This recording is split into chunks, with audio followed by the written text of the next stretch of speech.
Hey everybody, thank you for watching.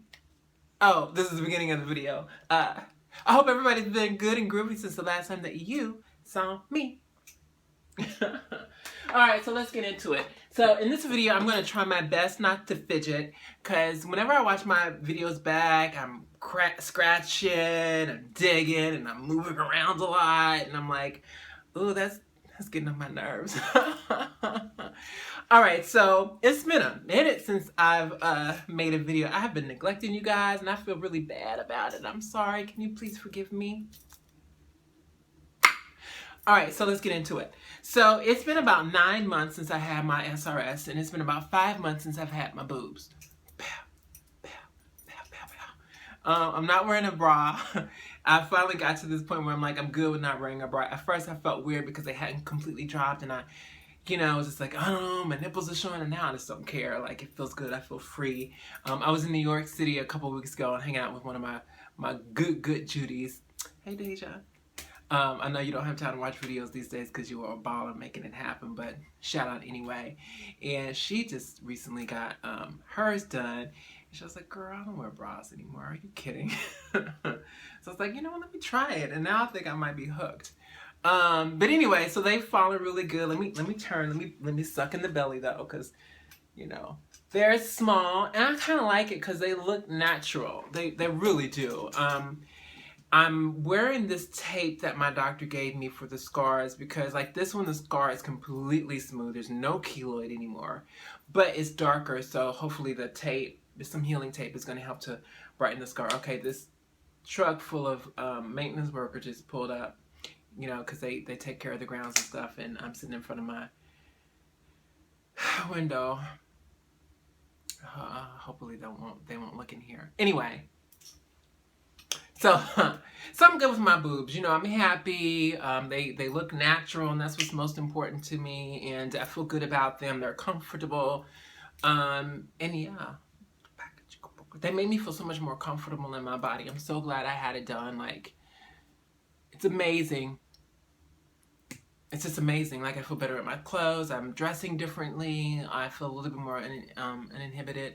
So yeah, it's been good. I'm really trying to control the fidgeting. My vagina. So I've learned a lot about my vag and how she is and how she likes to behave, and you know, she's sensitive. So let me jump right in. Let's be diving into the subject matter. So I had sex. I'm no longer a virgin. I'm no longer a born-again virgin. I had sex. And, you know, I did say that I wanted my first time to be really special. It was. I said that I wanted it to be in a committed relationship. It was not.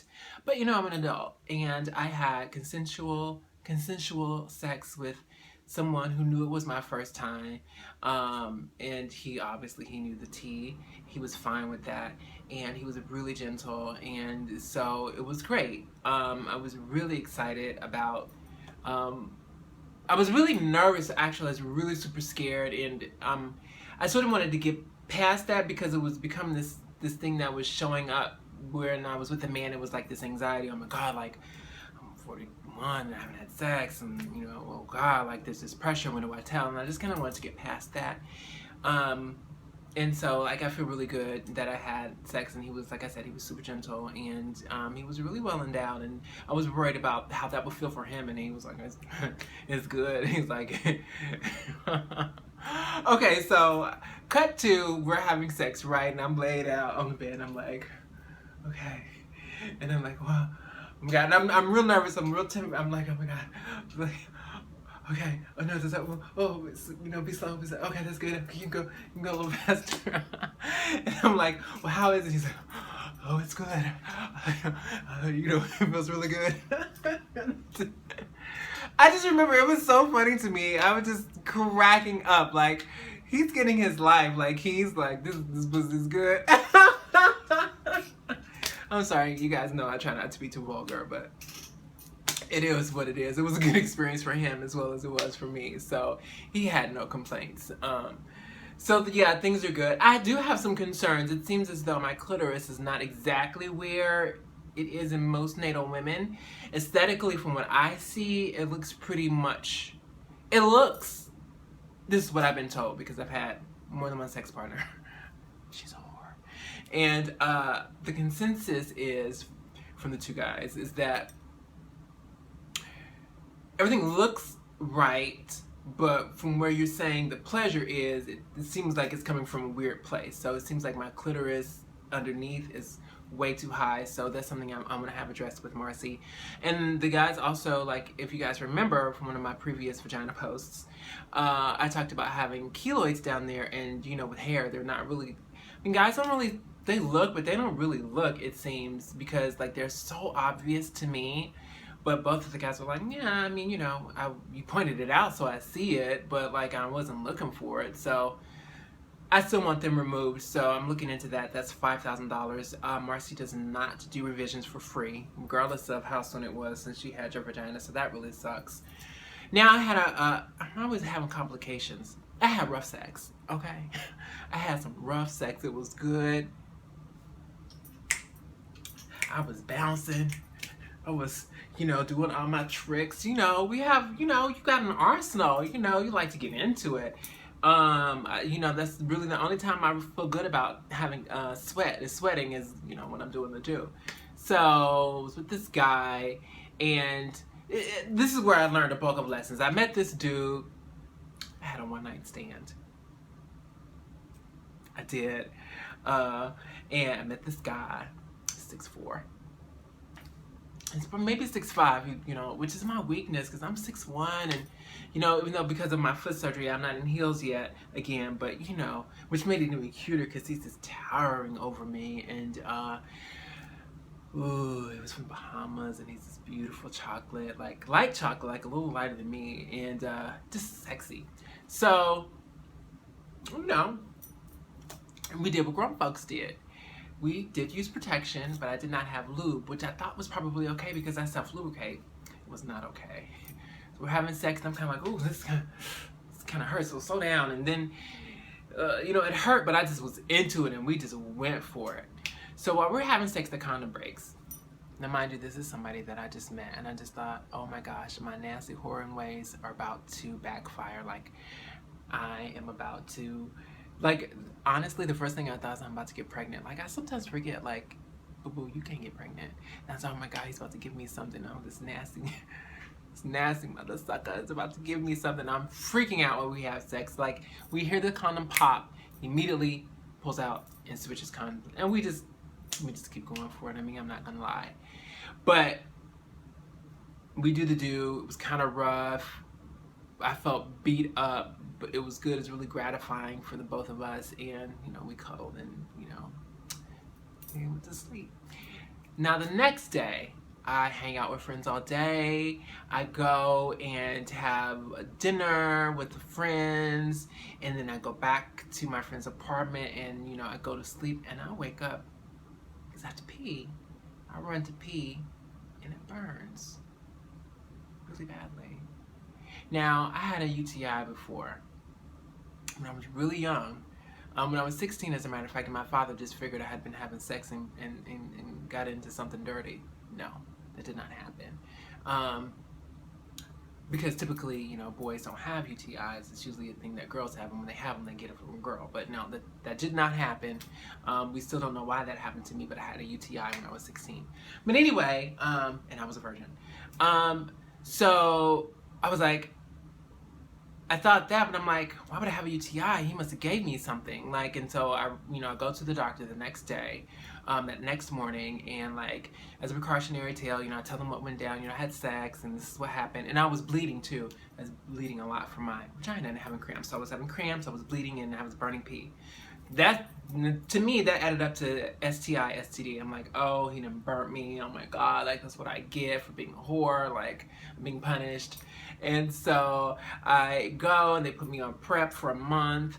And if you don't know, PrEP is something like if you take it within a window of time after having unprotected sex or high risk sex, it will keep you from getting HIV.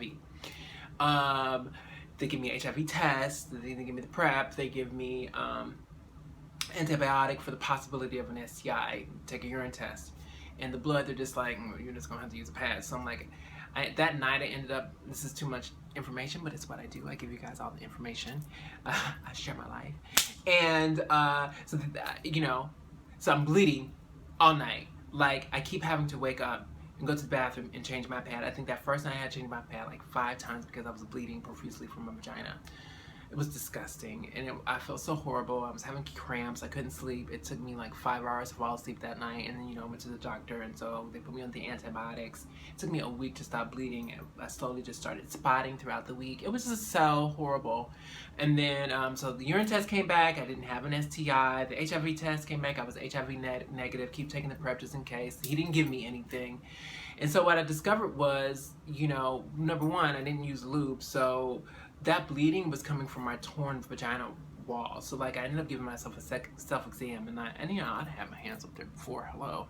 And I was normally really smooth, and so where the pain was coming from, it was all abrased. It was like all that friction with not enough lubrication from the condom just ripped me to shreds, like, basically. And so that's where the bleeding was coming from, because I was afraid, like, I had gotten punctured, I was hemorrhaging, like all these horrible thoughts were going through my mind. So that didn't happen. So yeah, it was like I learned a huge lesson. And then, okay, so like I'm healed, I've taken the antibiotics, I'm feeling better, and I'm not spotting anymore. And I can only imagine what girls with really bad periods go through, because all those cramps and blood and the smell that goes along with blood, it's awful. So I go to the pool the next week. I'm healed, I'm good. I go to the pool for the first time. I'm in my bikini, and me and my friend, one of my, you know, just a friend, we go and have pizza after we go to the pool, and I, you know, have my little wrap on. I'm feeling really beachy, and I've got my little, you know, my beach sandals on, my goddess sandals, and my little wrap, and my bikini underneath. I'm feeling sexy, and go, you know, home and shower. And now the next day, the UTI comes back.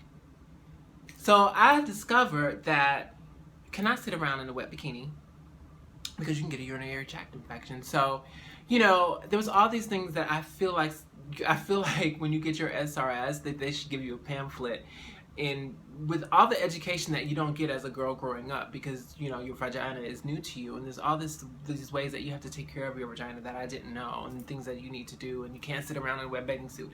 And this is all this stuff. And so, like, and I have a sensitive vagina. I was talking to one of my girlfriends, and she was like, I have a sensitive one too. She's like, I get UTIs all the time. You got to be super careful. You can't do this, this, and this, and this. I ended up going to my mom, and we had this long discussion about it. And like, so now I have all this self-care knowledge, which is great. This is 13 minutes. Oh, I'm going to end this because I want to be able to post this, and I hope it posts.